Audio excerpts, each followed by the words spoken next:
नहीं पता। हम वेद पुराणों को पढ़ते ही नहीं हैं और वेदों पुराण में छुपे रहस्य, जो देवताओं के लिए भी रहस्यमयी और असमंजस का विषय है। अगर कोई आपसे पूछे कि हिंदू धर्म में कितने वेद हैं, उनके नाम क्या हैं, उनमें क्या ज्ञान लिखा है, तो शायद ज्यादातर लोग चुप रह जाएं। लेकिन सच तो यह है कि वेद ही हमारी सभ्यता का आधार है। वेद ही वह प्रकाश है जो हमें अंधकार से उजाले की ओर ले जाते हैं। वेद, जिनमें संपूर्ण ब्रह्मांड का ज्ञान समाया हुआ है, जीवन के हर प्रश्न का उत्तर और हर समस्या का समाधान इन पवित्र ग्रंथों में छिपा है, जो हमारी सनातन संस्कृति की नींव है। और इन वेदों की उत्पत्ति स्वयं भगवान ब्रह्मा जी मुख से बताई जाती है। तो जान लेते हैं कि वेद कितने हैं, उनके नाम क्या है और उनको किसके द्वारा रचा गया है। वेद शब्द संस्कृत के विद्व धातु से बना है, जिसका अर्थ है जानना या ज्ञान। वेद का शाब्दिक अर्थ ही है ज्ञान का भंडार। ये वे दिव्य ग्रंथ हैं जो हमें जीवन जीने की कला सिखाते हैं और परमात्मा तक पहुंचने का मार्ग दिखाते हैं। क्या आप जानते हैं कि वेद विश्व के सबसे प्राचीन धार्मिक और वैज्ञानिक ग्रंथ हैं? जब दुनिया के अन्य हिस्सों में सभ्यता का विकास भी नहीं हुआ था, तब भारत में वेदों की रचना हो चुकी थी। इन वेदों में ऐसा ज्ञान है जो आज भी आधुनिक विज्ञान के लिए आश्चर्य का विषय है। वेदों को श्रुति भी कहा जाता है। श्रुति का अर्थ है जो सुना गया।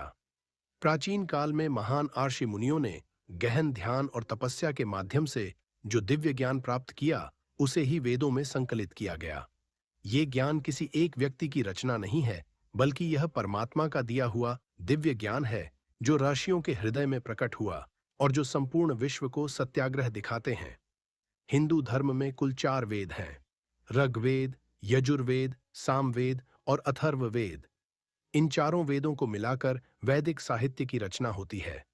हर वेद का अपना विशेष महत्व और उद्देश्य है। हर वेद में अलग अलग प्रकार का ज्ञान संचित है।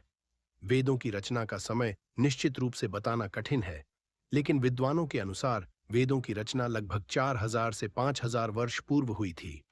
कुछ विद्वान इन्हें और भी प्राचीन मानते हैं, लेकिन वेद इस सृष्टि में कई सदियों से संकलित किए गए हैं। वेद संस्कृत भाषा में रचे गए हैं, जो विश्व की सबसे प्राचीन और वैज्ञानिक भाषा है। महर्षि वेद व्यास, जिन्हें भगवान विष्णु का 19वां अवतार कहा जाता है, उन्होंने इन चारों वेदों को संकलित और व्यवस्थित किया। इसलिए उन्हें वेद व्यास कहा जाता है। व्यास का अर्थ है विभाजित करना या व्यवस्थित करना। वेद व्यास जी ने विशाल वैदिक ज्ञान को 4 भागों में विभाजित किया, ताकि सामान्य जनमानस भी इसे समझ सके और अपने जीवन में उतार सके। परंतु सोचिए, इतना अमूल्य ज्ञान हमारे पास होते हुए भी दुख की बात यह है कि आज के आधुनिक युग में हम अपनी इस अनमोल धरोहर से धीरे धीरे दूर होते जा रहे हैं।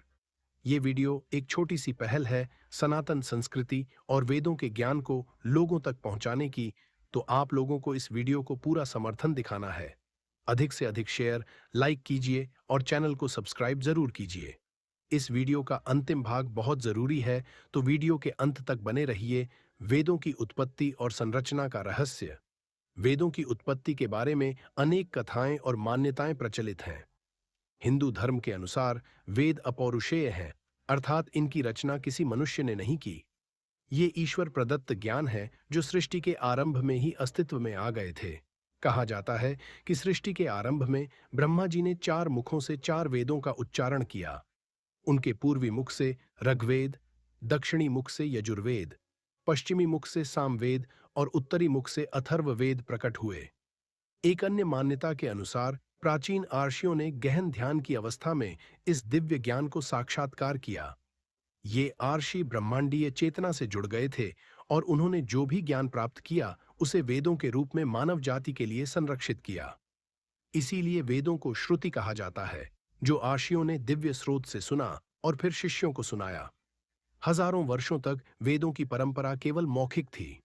गुरु अपने शिष्यों को वेद मंत्रों का उच्चारण सिखाते थे और शिष्य उन्हें कंठस्थ कर लेते थे। इस प्रकार पीढ़ी दर पीढ़ी वेदों का ज्ञान संरक्षित रहा। यह अद्भुत है कि बिना किसी लिखित रूप के, केवल मौखिक परंपरा के माध्यम से हजारों वर्षों तक वेदों के एक एक शब्द, एक एक अक्षर को सुरक्षित रखा गया। क्या आप जानते हैं कि वैदिक मंत्रों के उच्चारण में स्वर, लय और ताल का बहुत महत्व है? यदि एक भी स्वर गलत हो जाए, तो मंत्र का अर्थ ही बदल जाता है। इसीलिए वैदिक मंत्रोच्चारण को एक कला माना जाता है।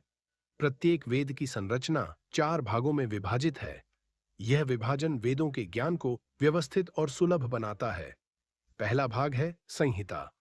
संहिता में मूल मंत्र और सूक्त होते हैं। जब हम वेद शब्द का उपयोग करते हैं तो सामान्यतः हम संहिता की ही बात कर रहे होते हैं। यह वेद का सबसे प्राचीन और मूल भाग है। दूसरा भाग है ब्राह्मण। ब्राह्मण ग्रंथ वेद मंत्रों की व्याख्या करते हैं। इनमें यज्ञ और अनुष्ठानों की विस्तृत विधि बताई गई है। ब्राह्मण ग्रंथ गद्य में लिखे गए हैं और इनमें अनेक कथाएं, उपाख्यान और प्रतीकात्मक व्याख्याएं मिलती हैं। तीसरा भाग है आरण्यक। आरण्यक का अर्थ है वन में पढ़े जाने योग्य। ये ग्रंथ उन लोगों के लिए हैं जो वन में जाकर साधना और ध्यान करते थे। आरण्यक अनुष्ठान और दर्शन के बीच का सेतु हैं। इनमें यज्ञों का आंतरिक अर्थ और आध्यात्मिक महत्व बताया गया है। चौथा भाग है उपनिषद। उपनिषद वेदों का सार है। इन्हें वेदांत भी कहा जाता है। वेदों का अंतिम और सर्वोच्च ज्ञान। उपनिषदों में आत्मा, परमात्मा, ब्रह्म, मोक्ष जैसे गहन दार्शनिक विषयों पर विचार किया गया है। कुल 108 उपनिषद माने जाते हैं, लेकिन इनमें से 10 से 13 उपनिषद सबसे प्रमुख हैं। वेदों में 5 विषयों का प्रमुख रूप से वर्णन किया गया है, जिन्हें पुराणों के पंच लक्षण कहा जाता है। पहला है सर्ग, सृष्टि की उत्पत्ति। दूसरा है प्रतिसर्ग, सृष्टि का पुनः निर्माण। तीसरा है वंश, देवताओं और राशियों की वंशावली। चौथा है मनवंतर, विभिन्न मनुओं के काल का वर्णन। पांचवां है वंशानुचरित, राजाओं और महापुरुषों का चरित्र वर्णन। वेदों की भाषा अत्यंत प्राचीन संस्कृत है, जिसे वैदिक संस्कृत कहा जाता है। यह आज की संस्कृत से थोड़ी भिन्न है। वैदिक संस्कृत में शब्दों की रचना, व्याकरण और उच्चारण की विशेष पद्धति है। इस भाषा का अध्ययन करना स्वयं में एक विशाल विषय है। चारों वेदों के गूढ़ सार को समझने से पहले आइए एक अद्भुत और रहस्य से भरी कथा का श्रवण करें। एक समय की बात है, 2 असुर